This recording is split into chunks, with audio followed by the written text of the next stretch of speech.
ಎಲ್ಲಾದರೂ ಇರು ಎಂತಾದರೂ ಇರು, ಎಂದೆಂದಿಗೂ ನೀ ಕನ್ನಡದವನಾಗಿರು. ಚಿಕ್ಕ ತಪ್ಪು ಮಾಡಿದ ತಕ್ಷಣ ಸಾರಿ ಕೇಳೋವರೆಗೂ ಬಿಡಲ್ಲ ದೊಡ್ಡವರು.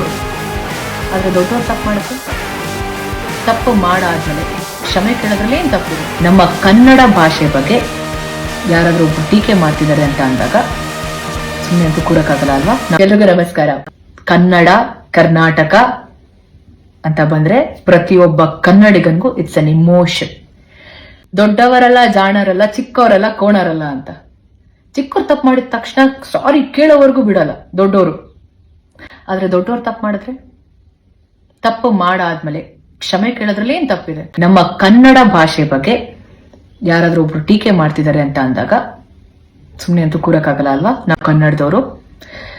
ನಾವು ಕನ್ನಡದವರು ಎಂತ ವಿಶಾಲ ಹೃದಯದವ್ರು ಅಂದ್ರೆ, ಪ್ರತಿ ಭಾಷೆ ಸಿನಿಮಾನ ನೋಡ್ತೀವಿ, ಪ್ರತಿ ಭಾಷೆ ಸಿನಿಮಾ ಹಾಡುಗಳನ್ನ ಕೇಳ್ತೀವಿ, ಆರ್ಟಿಸ್ಟ್ಗಳನ್ನ ಎಂಕರೇಜ್ ಮಾಡಿ ಸಪೋರ್ಟ್ ಮಾಡ್ತೀವಿ.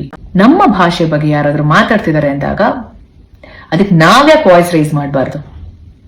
ನಾವಿಲ್ಲಿ ಯಾವ ಭಾಷೆ ಬಗ್ಗೆನೂ ಕೆಟ್ಟದಾಗ ಮಾತಾಡ್ತಿಲ್ಲ. ನಾವ್ ಎಲ್ಲಾ ಭಾಷೆನೂ ವಿ ರೆಸ್ಪೆಕ್ಟೆಡ್.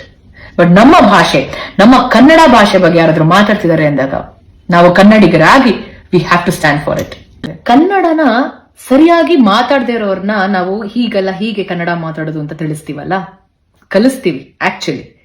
ಇನ್ನ ಕನ್ನಡ ಭಾಷೆ ಬಗ್ಗೆ ತಪ್ಪಾಗಿ ಮಾತಾಡೋರ್ನ ಏನಂತ ಹೇಳೋಣ?